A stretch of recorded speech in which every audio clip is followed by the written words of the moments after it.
The Supreme Court is divided over the Trump administration's plan to ask about citizenship on the 2020 census. Shannon Bream in Washington with the details for us.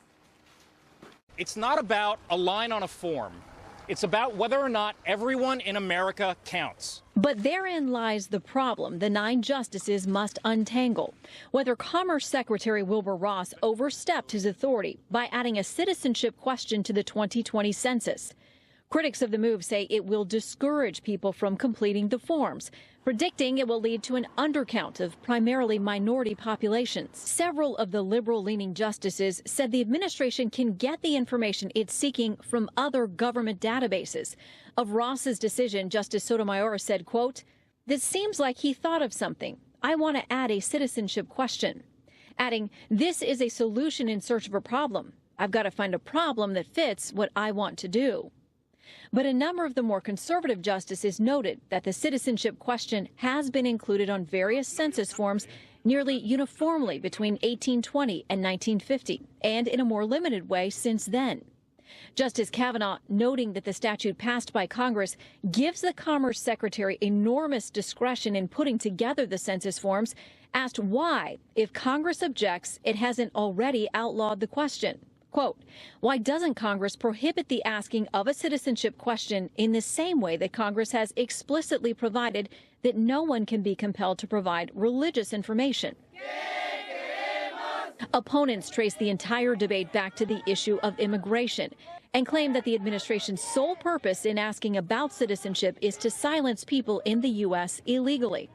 The administration says the president's priorities are both legal and fair. He wants to know who's in this country, and I think as a sovereign nation, we have that right.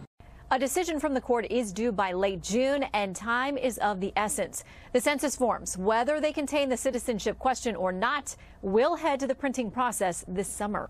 Cheryl and Lauren, back to you. And thank you, Shannon. For more on this, former prosecutor and criminal defense attorney David Bruno is here. What do you make of the fact in oral arguments that the liberal justices were very vocal, the conservative justices were very quiet? Yeah, I think it's expected. We learn a lot from the questioning of the justices during these types of proceedings. And here, the liberals certainly were asking questions that were aligned with the liberal side, right? But not all the Republican judges were quiet there. We just heard a piece right there on Kavanaugh, and I think it's the most important thing to bring up. Mm-hmm. In a federal statute, which gives the secretary the ability to ask these questions, it actually prohibits the question on religion. It says, no, you cannot include it, right? Okay. So the argument is, if Congress prohibits something, well, why isn't the citizenship question also prohibited in the statute?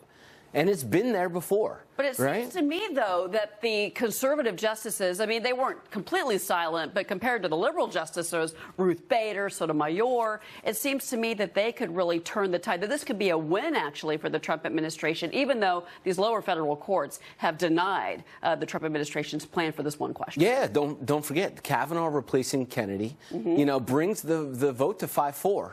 And if it's going to be on the political lines, then it's going to go the Republican way and the administration's way. All right, we're going to have you back to talk about this. I think it's fascinating. Yeah. Another fascinating case gripping the nation, the college admissions scandal. Now we're finding out Lori Loughlin, the actress, and her husband refused to proceed in the case because they want all the evidence the prosecutor has against them. Is that a crazy request?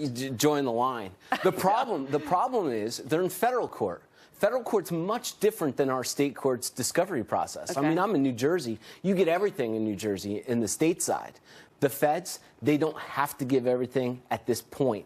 They could hold statements. They could hold other things. So I think that's a very bad reason. If they are guilty, you want to jump out in front of things on the federal side to get what's called a reduction, a 3-point reduction in the federal sentencing. How much trouble is she in? How much jail They're time in big trouble. We've talked about. I've reviewed the complaint too.